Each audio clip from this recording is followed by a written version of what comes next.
और अब बात अंगदान की, जिसे महादान कहा जाता है। इसके जरिए कोई भी व्यक्ति अपने अंगों का दान कर किसी दूसरे इंसान को एक नई जिंदगी देता है। लेकिन देश में अंगों की मांग और आपूर्ति में अब एक बड़ा अंतर है। इस सिलसिले में जागरूकता को बढ़ावा देने के लिए केंद्र सरकार लगातार नई पहलें चला रही है और इसी कड़ी में बीते दिनों जुग जुग जियो अभियान की शुरुआत हुई।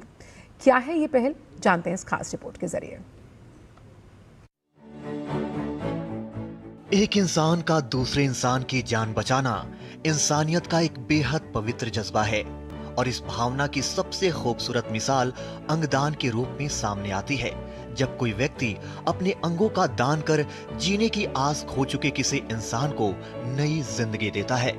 इसीलिए अंगदान को महज एक दान नहीं बल्कि महादान भी कहा जाता है।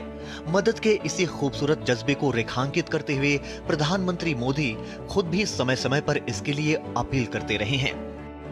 हमारे बीच ही कुछ लोग ऐसे भी होते हैं जो जीवन के अंत के बाद भी समाज जीवन के प्रति अपने दायित्वों को निभाते हैं और इसके लिए उनका माध्यम होता है अंगदान।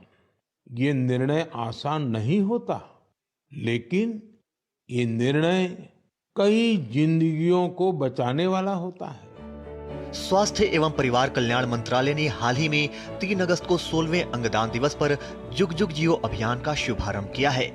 इस अभियान का उद्देश्य अंगदान को बढ़ावा देना और इसके लिए राष्ट्रीय स्तर पर जागरूकता फैलाना है। दरअसल देश में बीमार लोगों के लिए अंगों की मांग और आपूर्ति में बड़ा अंतर है, जिसके चलते हर साल हजारों लोग समय पर ऑर्गन डोनर न मिलने के कारण अपनी जान गंवा देते हैं। इसका एक बड़ा कारण लोगों में जागरूकता का अभाव भी है। एक डोनर लीवर, दिल, किडनी, फेफड़े जैसे ऑर्गन्स के अलावा कॉर्निया और त्वचा जैसे टिश्यू भी दान कर सकता है। एक डोनर के अंगदान से 8 लोगों तक की जान बचाई जा सकती है। हालांकि अनेक लोगों में अभी भी अंगदान को लेकर कई तरह की भ्रांतियां, डर और सामाजिक हिचकिचाहट भी देखने को मिलती है। ऐसे में अंगदान से जुड़ी भ्रांतियों को दूर करने के लिए सरकार लगातार नई पहलें चला रही है। इसी कोशिश में जुलाई 2025 में अंगदान जीवन संजीवनी अभियान की शुरुआत हुई थी, जिसके तहत 1 से 31 जुलाई 2025 तक अंगदान माह मनाया गया। सरकार ने स्वास्थ्य मंत्रालय के तहत आने वाले NOTTO यानी राष्ट्रीय अंग और ऊतक प्रत्यारोपण संगठन, 30 से अधिक क्षेत्रीय और राज्यों के संगठनों और करीब 1200 पंजीकृत अस्पतालों को मिलाकर एक मजबूत नेटवर्क स्थापित किया है। इन हितधारकों के बीच मजबूत समन्वय के लिए सरकार ने ई प्रत्यारोपण नाम का एकीकृत डिजिटल प्लेटफॉर्म भी शुरू किया है, जो एक पारदर्शी अंगदान और प्रत्यारोपण इकोसिस्टम बनाने में मदद करेगा। इन्हीं प्रयासों का नतीजा है कि नागरिकों में अंगदान को लेकर हिचकिचाहट कम हो रही है और अंगदान के लिए आगे आने वाले लोगों का आंकड़ा लगातार बढ़ रहा है। लाखों की संख्या में लोग अंगदान के लिए प्रतिज्ञा ले रहे हैं। नोटों की आधार आधारित वेबसाइट के अनुसार 5.5 लाख से अधिक लोग अंगदान के लिए प्रतिज्ञा ले चुके हैं। कोई भी इच्छुक डोनर नोटों की वेबसाइट पर आसानी से अंगदान के लिए पंजीकरण करा सकता है।